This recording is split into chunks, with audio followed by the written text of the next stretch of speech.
Bom, nesse vídeo a gente vai falar sobre o lançamento oblíquo. Então vocês estão vendo aí na imagem uma pessoa, essa imagem é do livro de vocês, tá? É do livro. Então vocês estão vendo aí um jogador chutando uma bola. Essa setinha em verde que vocês estão vendo, a gente chama de vetor velocidade, tá bom? A velocidade, ela é uma grandeza vetorial, então ela precisa de uma direção, de um sentido e de um valor, tá bom? Algumas grandezas na física são vetoriais, por exemplo, a velocidade, a aceleração, a força. A gente chama essas grandezas de vetoriais. Por quê? Porque elas precisam também de uma direção e de um sentido. Por exemplo, esse rapaz que está chutando essa bola, ele poderia chutar a bola em um sentido e uma direção diferente. Ele poderia, por exemplo, chutar ela para cima, né? na direção vertical, no sentido de baixo para cima. Ele resolveu chutar ela numa direção que a gente chama de oblíqua. Por que oblíqua? Porque não está nem entre, porque não está nem na horizontal nem na vertical, né? Está ali entre a horizontal e entre a vertical. Essa direção a gente chama de oblíqua, tá? Quando ela não está nem entre a horizontal nem entre a vertical. Bom, e aí vocês veem aqui, né, nesse quadro, que em verde, nós temos o vetor velocidade, que representa a velocidade com que a bola é chutada, né? A velocidade com que ela sai dos pés do jogador, tá bom? E ela vai fazer esse movimento parabólico que vocês estão vendo na imagem. Esse vetor velocidade, pessoal, essa setinha que a gente chama de vetor, ela tem uma direção, como vocês estão vendo, tem um sentido. E o tamanho do vetor vai me dar uma ideia da intensidade da velocidade. Ou seja, quanto maior a velocidade, maior vai ser a representação dessa seta. Essa seta vai ser maior.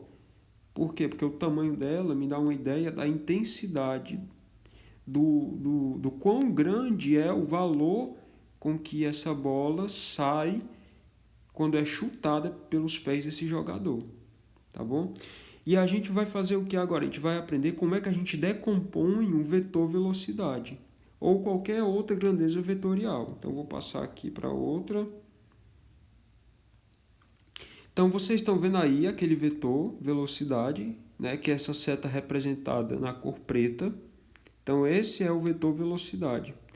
Esse vetor velocidade, eu posso decompor ele em um vetor na direção horizontal, que é o Vx, e um vetor na direção vertical, que é o Vy, tá bom?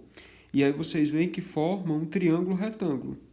Vx está de azul, que é o vetor, e a gente chama o Vx, pessoal, de projeção do vetor V na direção x. E o Vy, projeção do vetor V na direção y, tá bom? E aí vocês veem que forma um triângulo retângulo, beleza? E a gente tem um ângulo entre o V e o Vx, né? O vetor V e a componente do vetor V na direção horizontal, que é o Vx.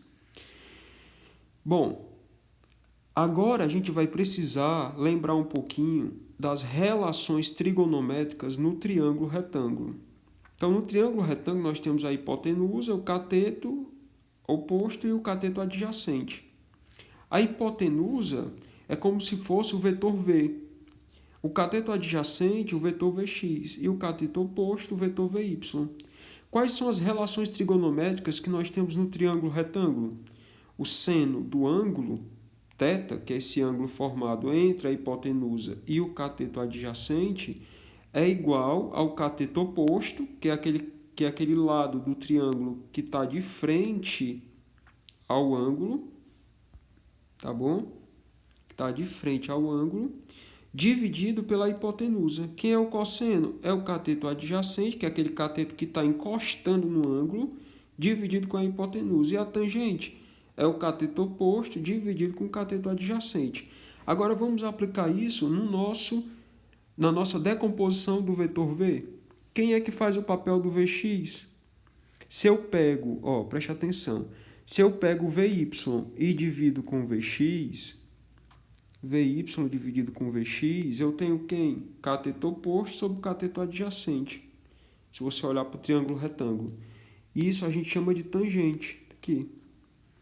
Agora, se eu pegar o VY e dividir com V, ó, eu pego o valor do vetor VY e divido com o valor do vetor V. Eu tenho o seno do ângulo, porque o seno de θ é o cateto oposto, que é quem faz o papel de cateto oposto nesse triângulo retângulo, é o tamanho do vetor VY dividido com o vetor V. Quem é o cosseno desse ângulo θ? É o cateto adjacente. Quem faz o papel de cateto adjacente aqui é o módulo do vetor Vx. Módulo, quando eu falo de módulo, eu estou falando de valor, de intensidade. Então, é o valor do vetor Vx dividido com o valor da hipotenusa. Quem faz o papel de hipotenusa aqui em cima é o tamanho do vetor V. Tá? Então, nós temos essas três relações, ó, se vocês observarem bem. Daqui, a gente pode escrever o quê? Que VY, que o módulo do vetor VY, que é esse de vermelho, é igual ao módulo do vetor V vezes o seno de θ, o seno do ângulo. Quem é Vx? É o módulo do vetor V vezes o cosseno do ângulo. E quem é a tangente? É tangente de θ, Vy dividido com Vx.